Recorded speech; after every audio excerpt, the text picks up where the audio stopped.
31 अक्टूबर 1984 की सुबह भी बाकी दिनों की तरह ही काम सुबह थी।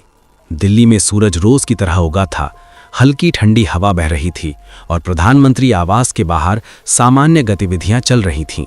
लेकिन किसी को ये अंदाजा नहीं था कि कुछ ही मिनटों में देश का इतिहास बदलने वाला है। उस दिन भारत की प्रधानमंत्री इंदिरा गांधी को अपने ही आवास के पास बने एक दूसरे बंगले तक जाना था, जहां एक ब्रिटिश अभिनेता और फिल्म निर्माता पीटर यूस्टिनोव उनका इंटरव्यू लेने वाले थे। दोनों इमारतें एक दूसरे के काफी करीब थीं, इसलिए उन्होंने कार मंगाने के बजाय पैदल जाने का फैसला किया। सुबह करीब 9 बजे इंदिरा गांधी अपने आवास एक सफदरजंग रोड से बाहर निकलीं। उनके साथ उनके निजी सचिव आर.के. धवन भी थे। उन्होंने हल्की रंग की साड़ी पहन रखी थी और उनके चेहरे पर वही आत्मविश्वास था जो वर्षों से देश देखता आया था। जैसे ही वो गेट की ओर बढ़ीं, वहां तैनात सुरक्षा कर्मियों ने उन्हें सलाम किया। उन्हीं सुरक्षा कर्मियों में से एक था बेअंत सिंह। जैसे ही इंदिरा गांधी उसके सामने पहुंची, उन्होंने हल्की मुस्कान के साथ उसे नमस्ते कहा। लेकिन उसी क्षण सब कुछ बदल गया। बेअंत सिंह ने अपनी रिवॉल्वर निकाली और बिना किसी चेतावनी के उन पर लगातार 3 गोलियां चला दीं। गोलियां लगते ही इंदिरा गांधी जमीन पर गिर पड़ीं। लेकिन हमला यहीं खत्म नहीं हुआ। उसी समय वहां मौजूद एक और गार्ड सतवंत सिंह आगे बढ़ा और उसने अपनी ऑटोमेटिक राइफल से ताबड़तोड़ फायरिंग शुरू कर दी। कुछ ही सेकंड में इंदिरा गांधी के शरीर में कई गोलियां लग चुकी थीं। पूरा परिसर गोलियों की आवाज से गूंज उठा और लोग समझ ही नहीं पाए कि आखिर हुआ क्या है।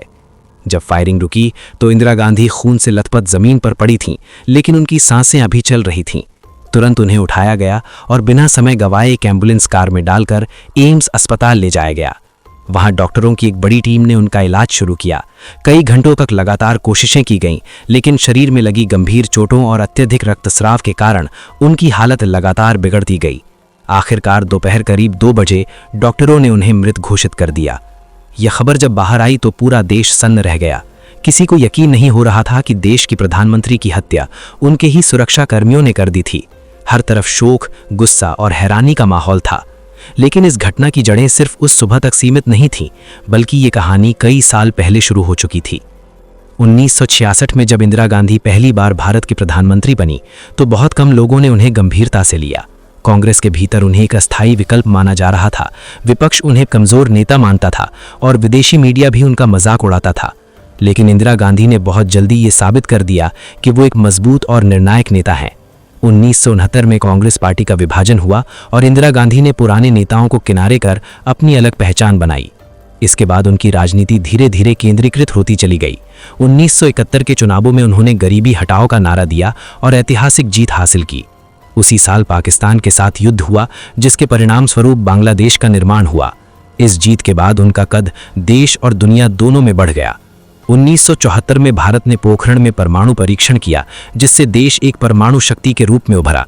लेकिन इसी दौरान सत्ता के साथ असहिष्णुता भी बढ़ने लगी। विरोध को दबाया जाने लगा और आलोचना को पसंद नहीं किया जाने लगा। 1975 में इलाहाबाद हाईकोर्ट के एक फैसले ने उनकी वैधता पर सवाल उठाए। इसके बाद 25 जून 1975 को देश में आपातकाल लागू कर दिया गया। इस दौरान नागरिक अधिकारों को निलंबित कर दिया गया, प्रेस पर सेंसरशिप लगाई गई और हजारों राजनीतिक विरोधियों को जेल में डाल दिया गया। ये वो समय था जब देश में डर का माहौल बन गया था। 1977 में चुनाव हुए और जनता ने इंदिरा गांधी को सत्ता से बाहर कर दिया। लेकिन ये उनका अंत नहीं था। उन्होंने अपनी हार से सीख ली और वापसी की तैयारी शुरू कर दी। 1980 में वो फिर से सत्ता में लौटी। इसी दौरान पंजाब की स्थिति तेजी से बिगड़ने लगी। पंजाब में पहले से ही असंतोष था। सिख पहचान और राजनीतिक अधिकारों को लेकर बहस चल रही थी। अकाली दल अधिक स्वायत्तता की मांग कर रहा था। इसी माहौल में धार्मिक प्रचारक के रूप में जरनैल सिंह भिंडरावाले का उदय हुआ।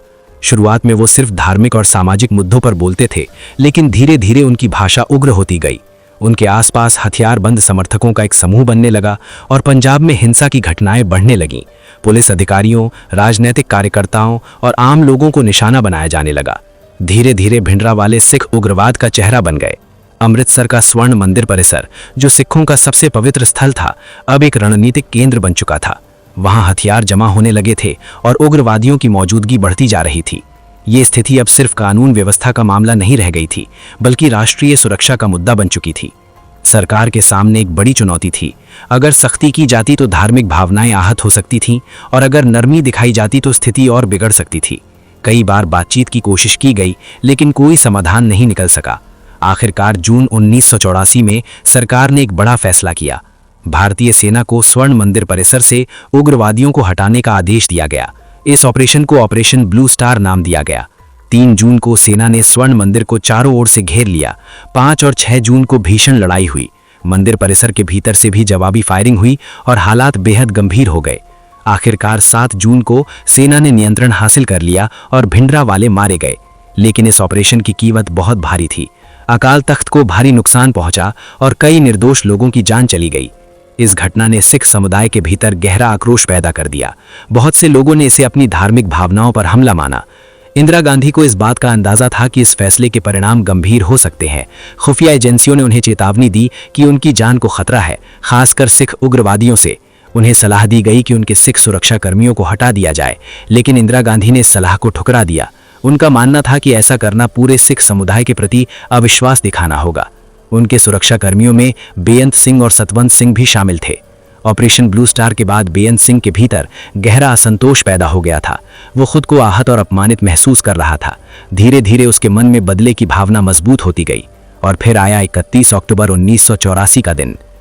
जो कुछ हुआ उसने पूरे देश को हिलाकर रख दिया। इंदिरा गांधी की हत्या के बाद देश भर में तनाव फैल गया। जैसे ही ये खबर आम लोगों तक पहुंची, कई जगहों पर हालात बेकाबू हो गए। ये गुस्सा धीरे धीरे सिख समुदाय के खिलाफ हिंसा में बदल गया।